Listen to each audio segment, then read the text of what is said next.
Namaskar, Vanakkam, Namaskaram, Sat Sri Akal, Namaskar, Namasté le cinéma. Nous sommes le lundi 6 mai 2024 et voici les actualités du grand et du petit écran indien décryptées en exclusivité par Bolly & Co. Bonjour Elodie, comment tu vas ? Hello Asma, écoute ça va très bien, je me prépare progressivement à nos 2 semaines cannoises et franchement ça s'annonce très bien. Eh oui, on n'a pas besoin d'accréditation pour produire du contenu les gars. Exact, et on vous racontera tout ça sur nos réseaux, alors on n'oublie pas de nous suivre sur Facebook, Instagram, X ou encore TikTok. En parlant de TikTok, tu as vu la trend qui fait le tour du monde ? La Ashoka Trend ? Oui. Effectivement, c'est impossible de louper ça. Mais au cas où certains d'entre vous seraient passés à côté, tu veux bien nous en dire plus s'il te plaît ? Évidemment que oui. La Ashoka Trend est un challenge TikTok autour de la réalisation très méthodique d'un maquillage au rythme de la mélodie de Sansanana du film Ashoka sorti en 2001. Pour rappel, ce métrage épique compte à son casting Shah Rukh Khan, Kareena Kapoor ou encore Ajit. 2001, et la chanson perce maintenant. Exactement, portée par cette trend qui fait des ravages sur la plateforme.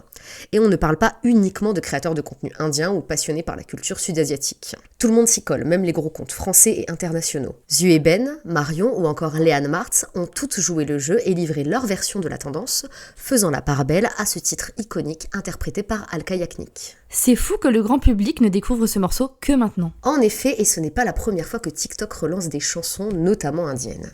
On se souvient tous de la trend Kala Cheshma, lancée en 2022 suite à la chorégraphie d'une bande de potes danseurs au mariage d'un des leurs. La vidéo a fait le buzz et a surtout permis au titre, sorti en 2016 pour le film Barbar Deko, de se constituer un nouveau public. C'est très intéressant, d'autant que le grand public semble de plus en plus enclin à s'intéresser au cinéma indien. Et si finalement, l'avenir de l'industrie, il était sur TikTok ? On peut en tout cas se poser la question, puisque la plateforme s'adressant à une audience en principe plus jeune, est donc en mesure d'amener un nouveau public à adhérer aux cinémas indiens. Car rappelons-le, le titre originel profite également de cette exposition en cumulant 37 millions de vues, avec une flopée de nouveaux commentaires du genre « Qui est là grâce à la trend ?» D'autant que le réalisateur du film, Santosh Sivan, sera mis à l'honneur lors du prochain festival de Cannes, puisqu'il sera célébré lors de la cérémonie Hommage Pierre Angénieux, qui viendra souligner sa contribution au 7e art. Bref, les planètes s'alignent. Et on peut vous dire qu'on y sera pour tout vous raconter. La semaine prochaine, comptant 2 jours fériés, c'est le moment idéal pour caser des séances de visionnage. Qu'est-ce qu'on a donc à se mettre sous la dent ? Le distributeur Friday Entertainment nous gâte avec les sorties des films suivants. La comédie horrifique tamoule Aranmanai 4 et les métrages malayalam, Malayali from India et Nadikar, tous en salle actuellement. D'ailleurs, de quoi ça parle ? Malayali from India s'annonce comme une satire sociale sur fond de triangle amoureux, avec notamment le génial Nivin Pauly. Nadikar constituera quant à lui une comédie dramatique sur une superstar fictive du cinéma de Bollywood. Ok, ça me donne l'eau à la bouche, ça. De plus, le masala Bademiya Chotemiya et la comédie Avisham entament leur 4e semaine d'exploitation avec de nouvelles séances. Le distributeur 180 Entertainment a proposé le film culte de Kollywood Mankata, en ressortie exceptionnelle pour quelques séances, dont les dernières sont à prévoir cette semaine.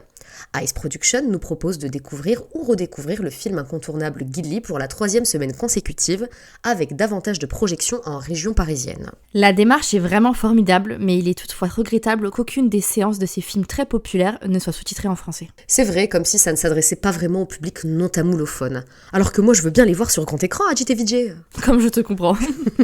Mais histoire de nous consoler, la série événement Hiramandi, les diamants de la cour est désormais disponible sur Netflix depuis le 1er mai. Et c'est à la fois sous-titré et doublé en français. La série fait déjà un carton et pourrait bien, elle aussi, attirer de nouveaux amateurs. Ma critique du programme est déjà disponible sur bolyenco.fr. Sur Netflix également, découvrez Shaitan, un film d'horreur au casting intéressant, Ajay Devgan, Herma Dhawan et Jyotika. Le pitch, une gentille famille fait l'erreur d'inviter un étranger chez elle lors d'un week-end dans les montagnes, mais celui-ci semble posséder des pouvoirs maléfiques. Enfin, une nouvelle qui devrait te réjouir, Elodie, car je sais que tu attendais ce film de longue date.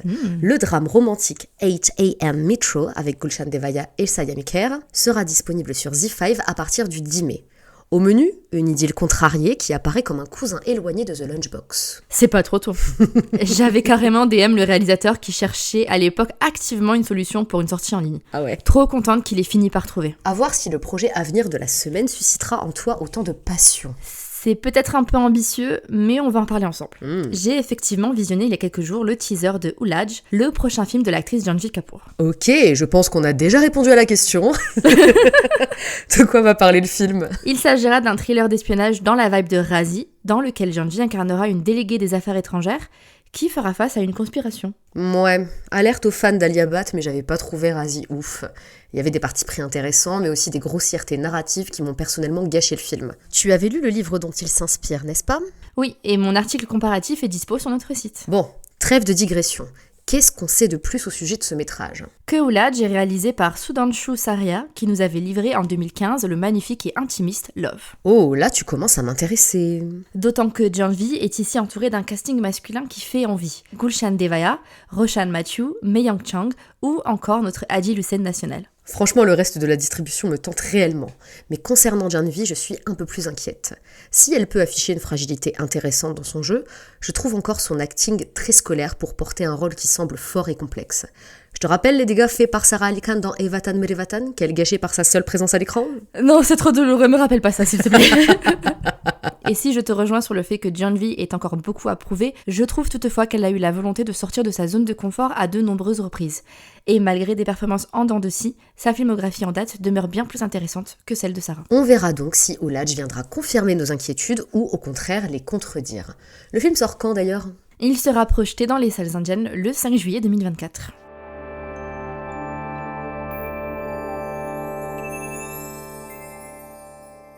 Et c'est tout pour aujourd'hui, merci de nous avoir écoutés. C'est sur la mélodie de Push pas du film Push pas de The Rule que l'on se quitte. L'occasion pour moi de vous rappeler que le second volet de cette saga Telugu, avec Allu Arjun, Rashmika Mandanna et surtout Fahad Fazil, sortira en Inde le 15 août prochain. Bon, c'est typiquement le genre de film que j'aime pas, mais qui sait ? Je ferai peut-être un effort pour King Fahad. C'est la meilleure raison de se lancer, franchement.